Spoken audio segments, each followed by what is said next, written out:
Hey guys, hope you all are doing great, and today I am going to show you that how you can write an effective cover letter for your application. Either you are applying for your master's or for your PhD.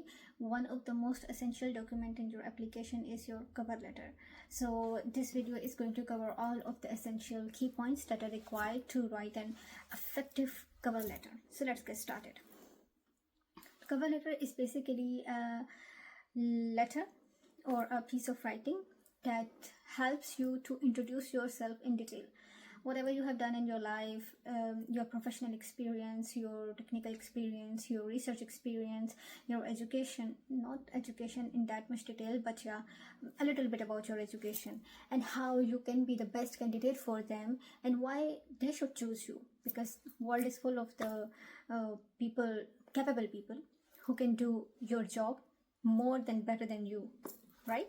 So there should be something distinguishing between you and the other people. This is what you have to tell in your cover letter. Just keep this thing in your mind. This is one of the key points that most of the students, they just neglect it. So what you have to do is, like, you don't really need to exaggerate yourself or brag about yourself. The only thing is, like, be honest. You don't know this thing, don't mention it. But if you do have a knowledge of any technique, of any work experience, or like any kind of thing, any voluntarily experience that you have done in your life, just mention it. But do not lie on your cover letter, because the recruiters, they do know what's going on, because they have so much experience in dealing with such kind of application. And previously I have received number of documents in which students have sent me their cover letter for the review, and I have individually replied to them to improve their cover letter. But in this video I am also using examples of those cover letter so that you can have an idea that how you can improve your cover letter, or what are the mistakes that students can normally make. Even when I was a student and when I was looking for the position, so I had to, like, improve so many things in my scholarship hunting process. It's not like a one night case that so you just have a laptop and then started writing and then it's like a very nice piece of writing. No, it's not like that case. But so cover letter, first of all, it includes the introductory heading. What should I say?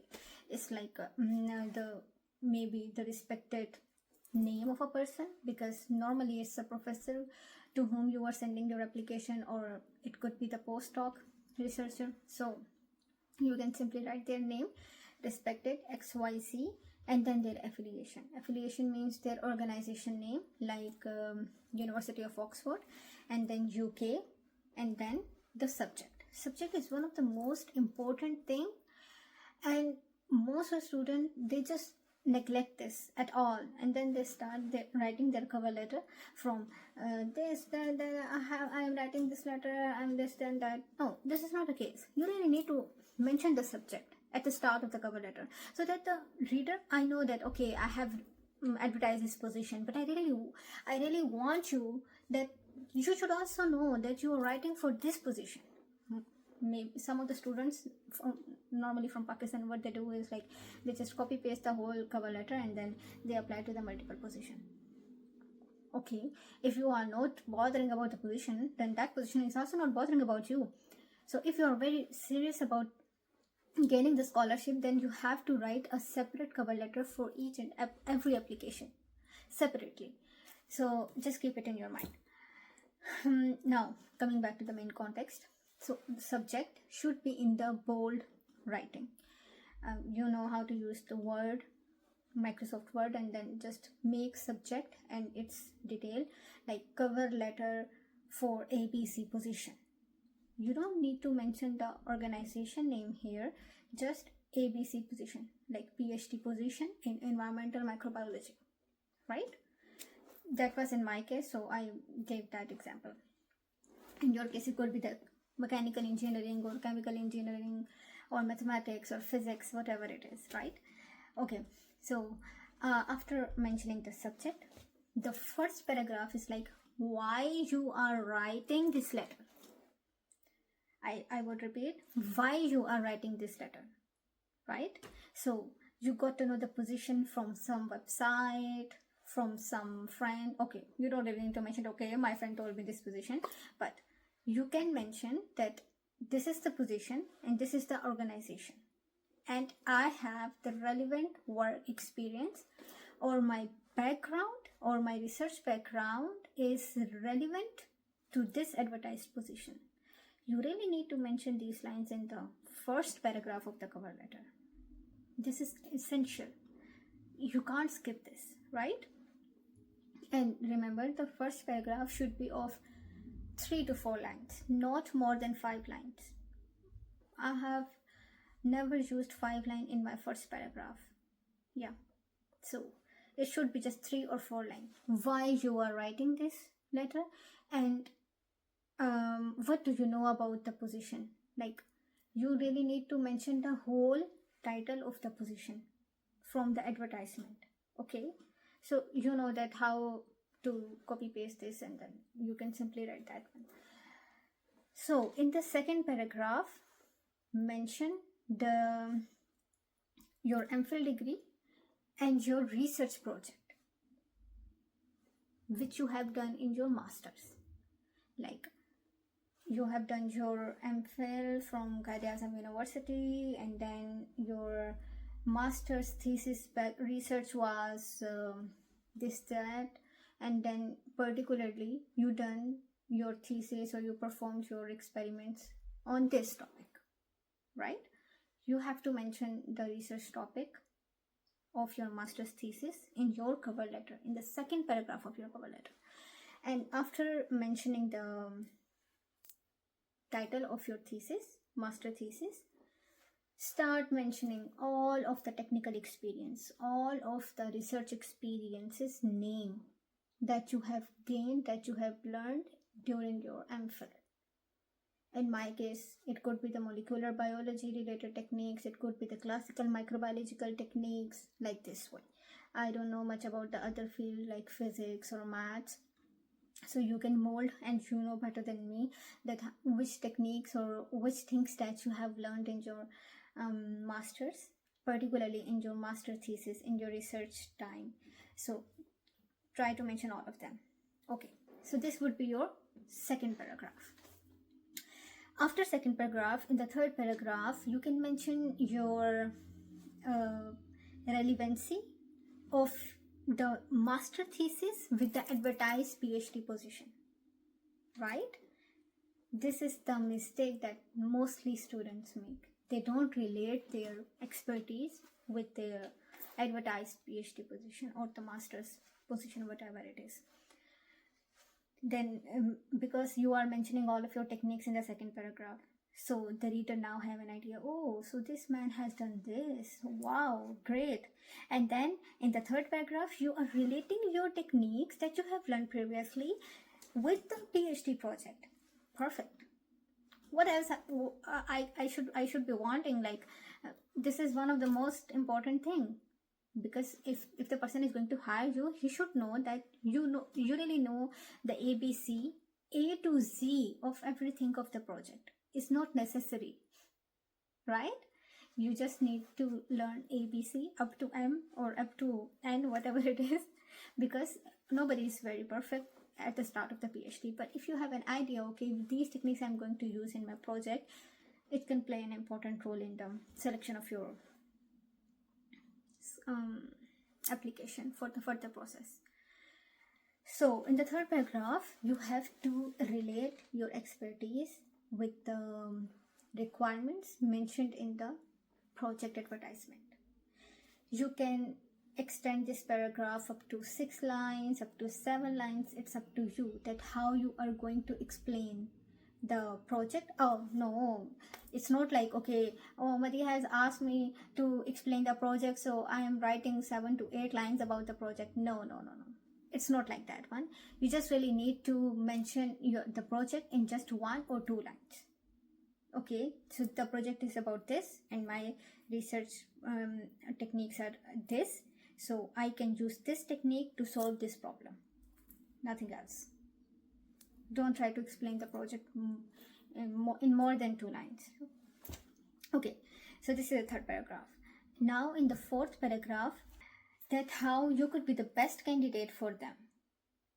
Because this is the thing, like most of the students, they try to brag about the university.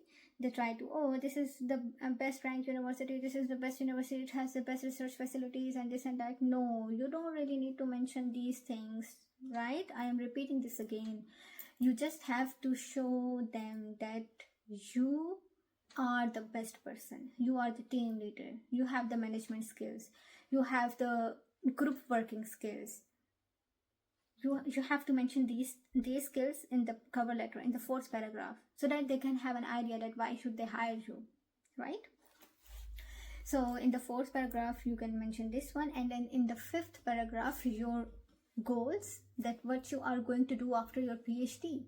Are you coming back to Pakistan or somewhere else, or are you going to pursue your postdoc, or like whatever it is, you can mention a little bit. Okay, I will sharpen my skills to do this, and this is in my mind, or this. Then okay, nobody is like going to stick to your goals or objectives. Okay, so Madhya has mentioned this thing, so she should have to do this thing only. No, there's a flexibility, and also you can mention this flexibility as a skill in your cover letter. Okay, so in these are your fourth and fifth paragraph, and in the last lines you can mention that, okay, looking forward for your positive response. Just this line, nothing else. And then best regards and your name. Don't try to mention your email, your phone number at the end of the cover letter. Your CV can do that thing. It's just work, or it's a job of your CV, not your cover letter. Cover letter is just like how you have to introduce yourself in front of the recruiters in detail, so that the recruiters have the idea that why should they hire you. So the main key points of the cover letter is like the relevancy of your expertise with their project, why you are the best candidate, mention this one, and your marks, your any other thing, it doesn't matter, but your optimistic mindset, that's the only thing what matters. So now coming toward the examples which I have like gathered for you guys, because some of the time students still make the same mistake, because there are some people with whom I have a very detailed discussion, and even after that discussion people were like repeating the same mistake. So in this part of the video I am going to use those cover letter as an example, so that you cannot repeat that mistake, because it would be now more visible for you then. Okay, so I have got a letter for the PhD supervision, inquiry and application. This is the subject of the cover letter. For me it would be 0. Like I said, subject, cover letter or motivation letter for PhD position in environmental microbiology, in medical microbiology, in industrial microbiology, whatever it is, in physics, in whatever it is. What is this? PhD supervision, inquiry and application. No, this is not a good way of writing the application or cover letter for your application. Dear selection committee, dear, well, if you have an idea that you know that person, then you can use dear, but if you don't really know the person, then you can use respected or something like that, and try to write the comma after the name of the person or whatever it is. Dear selection committee, comma. Okay, I am writing to express my keen interest in pursuing a PhD position with a focus on the study of the discovery, functionalization and new materials, understanding, emphasis on the materials. I'm not reading all of the words that are like field specific. Okay, as you see in this line, the writer doesn't mention anything about the title of the advertised PhD position. So you have to mention the title of the advertised PhD position in the first line of the cover letter of the first paragraph. And this cover letter have 1, 2, 3, 5, 6, 7, 8, 9, almost 13 lines in the first paragraph, and it would be very annoying for me. You don't really need to write the bibliography of your life in the cover letter. Okay, you just have to sum up all of your life in one page, probably one page or 1.5 page. Okay, so after that, that's a good thing. Like in the second paragraph, they have mentioned their techniques, which I have mentioned before, and then in the third paragraph, they have bragged about themselves, which is not a good thing. You just have to relate your research expertise with the advertised position, nothing else. And then best regards, don't need to mention the email address, just your name is enough. Your email address is going to be mentioned in the CV, so CV can do that job for you. If the recruiter wants to connect with you or contact with you, make a contact with you, then he or she can make a contact with you from your CV. Okay, now another cover letter. This, by looking to this cover letter, I was more like it was giving a vibe of a CV, not a cover letter. So in this cover letter, there was like a contact detail at the right side, and then there was a header, and then there was a footer, and then there was a very big font size of your name. No, this is not a ad of yourself. This is not a CV. This is not any template of a graphic design subject. No, this is your cover letter. Cover letter should be sophisticated. It should be like very simple. Like, you know, there is a beauty in simplicity. So you really have to show that beauty in your cover letter. You don't have to use different colors, different shapes, square or circle or rectangle or lines. No.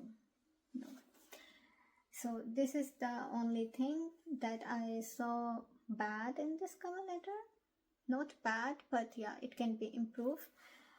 Okay, they have like research field, researcher profile, country, application reference. It's more like giving a vibe of a CV. You don't have to divide the page into two parts, and then in the one part you are going to mention everything related to country, researcher profile, research field. No, just mention the researcher organization and application, not even the application, just the name or the affiliation in the first 3 lines that I have already described in the introductory lines of the cover letter. Then I have completed my these are the same mistakes that are also in this cover letter.